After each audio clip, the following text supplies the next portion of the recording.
Assalamualaikum warahmatullahi wabarakatuh. Halo teman-teman semuanya, kembali lagi di Belajar Bersama Belajar Ceria. Dan saya Nisa Rahmawati yang akan menemani bincang sejarah beberapa menit ke depan. Anyway, gimana kabar kalian hari ini? Masih sehat semuanya kan? Dan masih semangat dong untuk belajar hari ini? Pasti kalian tidak asing lagi dengan kata PKI, di mana terjadinya sebuah pemberontakan dan adanya pembunuhan secara sadis. Oleh karena itu, di Belajar Bersama kali ini akan mengulas lebih dalam tempat peristiwa G30 SPKI di Desa Trate, Kecamatan Skiwaras, Kabupaten Bojonegoro, tempat tinggalku sekarang ini. By the way, kali ini saya tidak sendiri teman-teman, karena akan ditemani narasumber kita yang luar biasa, yaitu Mbah Said atau akrab dipanggil Mbah Yed. Beliau ini dulunya adalah salah satu anggota GP Ansor di Desa Trate, yang ikut menumpas para PKI di Desa Trate ini. Langsung saja, jadi begini.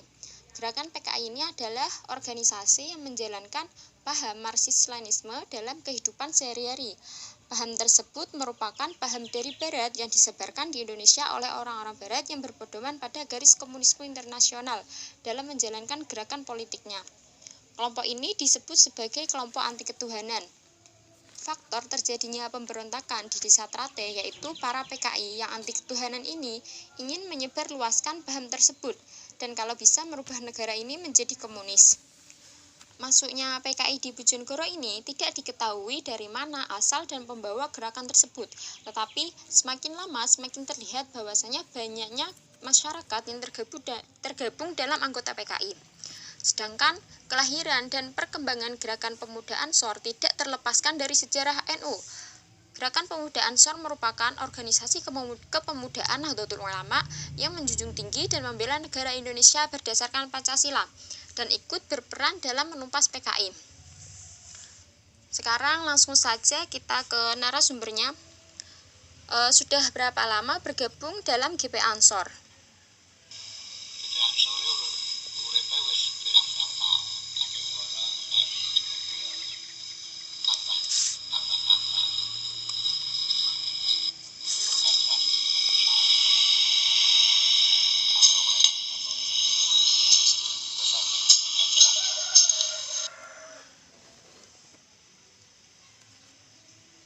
Kemudian Mbah sendiri gabung itu kira-kira umur berapa?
Kalau mau mengincar PKI itu, kok bisa tahu anggota PKI itu bagaimana?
pergerakan GP Ansor pada saat itu?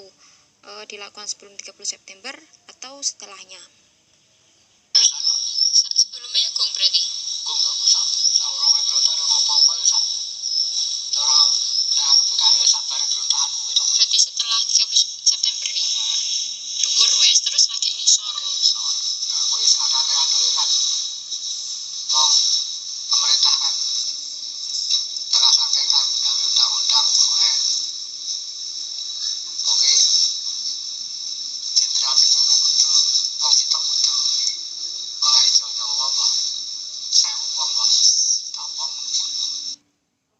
Kalian tahu gak sih siapa 7 jenderal yang dimaksud tersebut? Jadi mereka ini adalah ada Jenderal Ahmad Yani, Letnan Jenderal Anumerta Suprapto, kemudian ada Letnan Jenderal Haryono, kemudian ada Letnan Jenderal S. Parman, kemudian ada Mayor Jenderal D.I. Panjaitan, kemudian ada juga Mayor Jenderal Sutoyo Siswa Miharjo, kemudian yang terakhir yaitu Kapten Pierre Tendean. Cara berontak masyarakat ke ora suwe. Ana rombongan. Gak boleh berarti Oktober Novemberan wilah ya kan nakane September tapi. Wah ada golek apa sasi merah. Pas poso mari. Dan kan sandeku saurunge poso.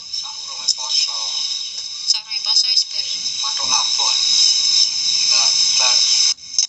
Setelah penyerbuan anggota PKI ini, mayatnya ditaruh mana ya? Sawah diwedul nyiram bakul. Berarti gak eneng sih. Tapi ditutup ya, Pak. Ya, Pak. Nek cara dikene sumur. Berapa ya tutupe krangkong-krangkong terus diurupi lemah. Angger kaketok. Diameter piro iki, cara? Hah? Diameter. Maksudnya sumur yang lebih diameter ini. Sumurnya pirong, sumur sawah paling sak mene.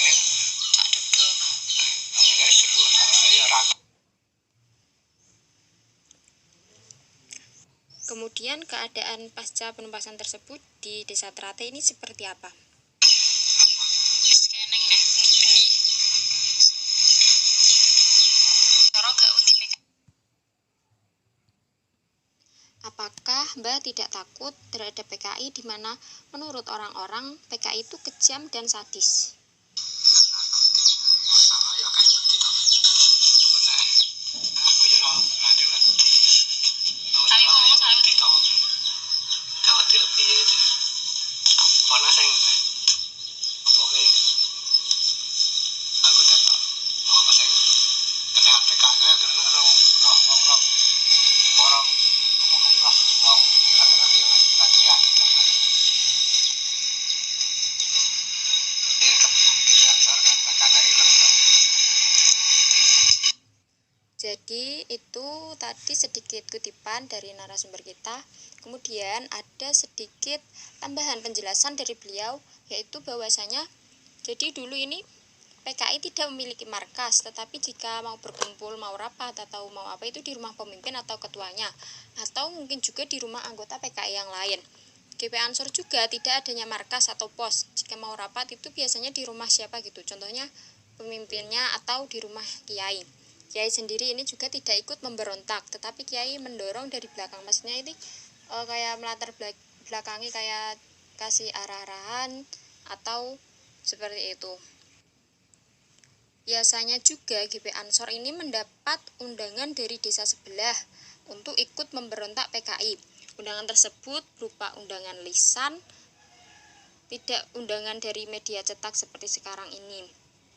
Misalnya ini ketua atau pemimpinnya ini datang ke desa memberitahu akan ada pemberontakan kepada PKI jam segini-gini. Terus ketuanya ini nanti menyampaikan kepada anggotanya. Saat itu juga GP Ansor ini seragamnya yaitu hitam-hitam, sedangkan untuk seragam tentara atau doreng ini mungkin dipakai GP Ansor untuk tingkat kecamatan. Kalau untuk tingkat desa ini memakai baju hitam-hitam. Saat itu juga pastinya pernah ada sosialisasi, karena setiap organisasi pasti ingin membesarkan organisasinya. Jadi gimana caranya mempengaruhi orang-orang sekitar tersebut. Sebelumnya PKI ini pernah membuat tembang-tembang Genjer, tapi nyatanya arti lagunya malah kena PKI sendiri. Genjer genjer nong kedoan batik keleler. Jadi itu ada sedikit cuplikan dari lagu Genjer-Genjer. Setelah penumpasan itu di Desa Trate ini aman, sudah tidak ada apa-apa lagi dan sudah tidak adanya muncul benih-benih komunisme. Mungkin teman-teman sekarang bingung gimana cara kita melanjutkan perjuangan tersebut sebagai generasi muda. Jadi kita sebagai generasi muda terdapat cara untuk meneruskan perjuangan pahlawan tersebut. Jadi terdapat pernyataan Bung Karno yang isinya begini: perjuanganku lebih mudah karena melawan penjajah, namun perjuangan kalian akan lebih sulit karena melawan bangsanya sendiri. Maksudnya apa? Jadi maksud kalimat tersebut sebenarnya sebagai PR generasi muda untuk mempunyai rasa nasionalisme, cinta tanah air, tidak mudah diadu domba, tidak mudah diprovokasi, dan harus bangga menjadi bangsa Indonesia. Sepertinya pembicaraan kita mengenai sejarah GP Ansor dan PKI ini kelihatannya sudah cukup nih. Sekali lagi saya ucapkan terima kasih kepada narasumber yang sudah berbagi pengalaman dan bersedia meluangkan waktunya untuk saya wawancarai sehingga jadilah podcast ini. Harapannya semoga teman-teman semuanya bisa mengambil hikmah dari penjelasan tadi dan bermanfaat bagi kita semua. Saya pribadi mohon maaf bila ada salah kata yang kurang berkenan, mohon dimaafkan. Saya akhiri, wallahul muwaffiq ila aqwamit thoriq. Wassalamualaikum warahmatullahi wabarakatuh. Thanks for watching and see you next time.